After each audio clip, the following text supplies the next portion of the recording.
Deuxième épître de Pierre. Chapitre 1. Siméon Pierre, serviteur et apôtre de Jésus-Christ, à ceux qui ont reçu en partage une foi d'aussi grand prix que la nôtre, par la justice de notre Dieu et Sauveur Jésus-Christ.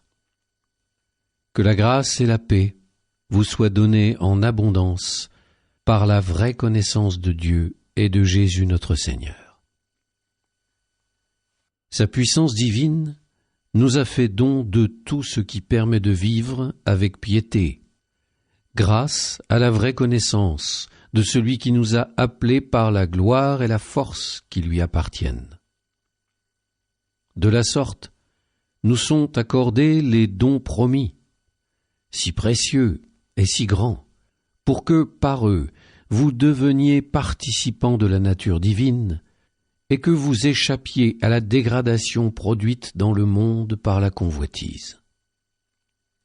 Et pour ces motifs, faites tous vos efforts pour joindre à votre foi la vertu, à la vertu la connaissance de Dieu, à la connaissance de Dieu la maîtrise de soi, à la maîtrise de soi la persévérance, à la persévérance la piété, à la piété la fraternité, à la fraternité l'amour. Si vous avez tout cela en abondance, vous n'êtes pas inactif ni stérile pour la vraie connaissance de notre Seigneur Jésus-Christ. Mais celui qui en est dépourvu est myope au point d'être aveugle. Il oublie qu'il a été purifié de ses péchés d'autrefois.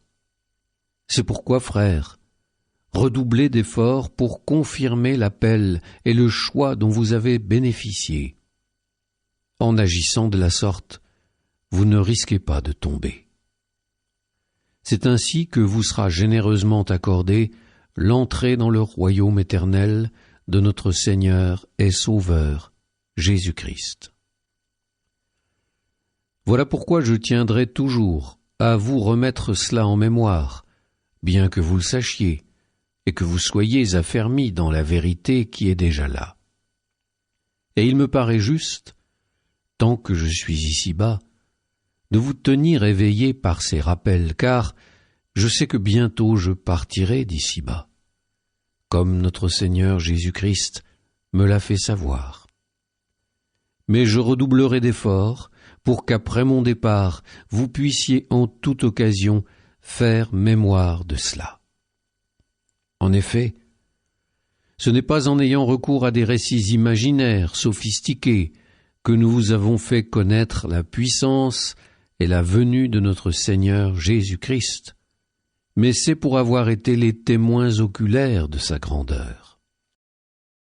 Car il a reçu de Dieu le Père l'honneur et la gloire, quand, depuis la gloire magnifique, lui parvint une voix qui disait « Celui-ci est mon Fils, mon bien-aimé, en lui j'ai toute ma joie. » Cette voix venant du ciel, nous l'avons nous-mêmes entendue quand nous étions avec lui sur la montagne sainte. Et ainsi se confirme pour nous la parole prophétique.